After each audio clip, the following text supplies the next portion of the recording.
Right now, it's illegal to sell mushrooms containing psilocybin in Oregon. That's the active ingredient in magic mushrooms. But it has not stopped a lot of people in Oregon from going on a trip this weekend or maybe getting ready for one.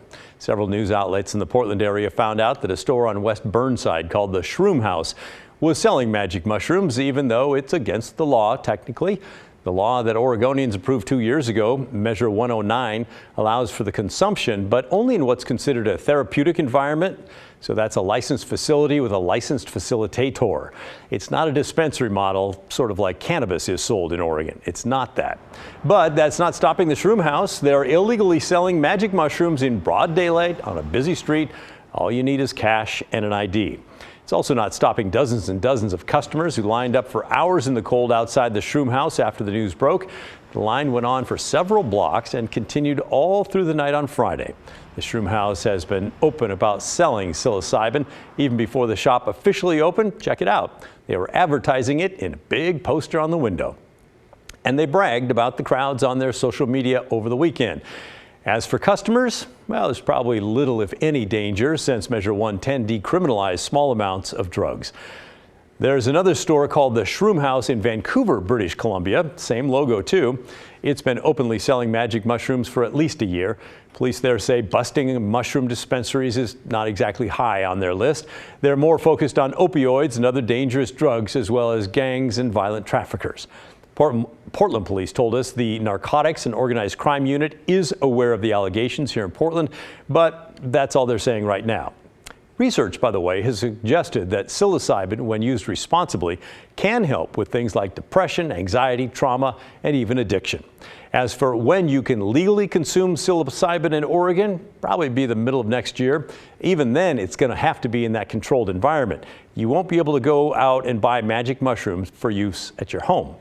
The Oregon Health Authority says it's a matter of keeping people safe while they're using the drug.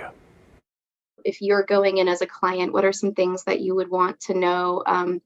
We've got dosage and duration. I think we've talked about that before. A specific dosage of psilocybin analyte being linked to a minimal amount of time staying at that licensed service center.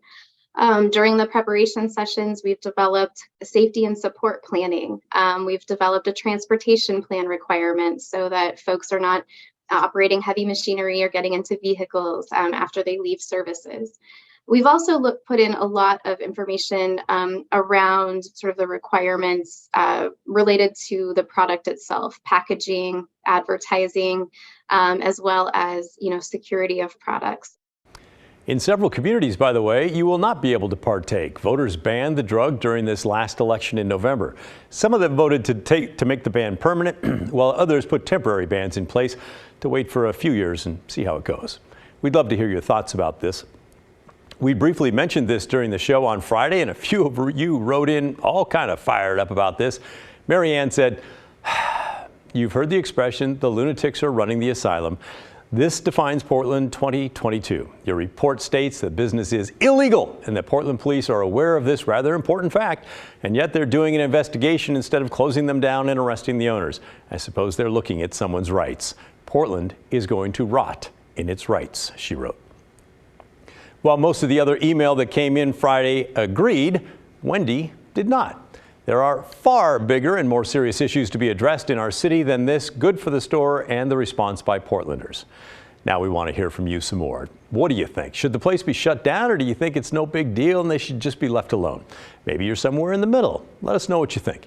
Send an email to thestory@kgw.com or call and leave a voicemail, 503-226-5090.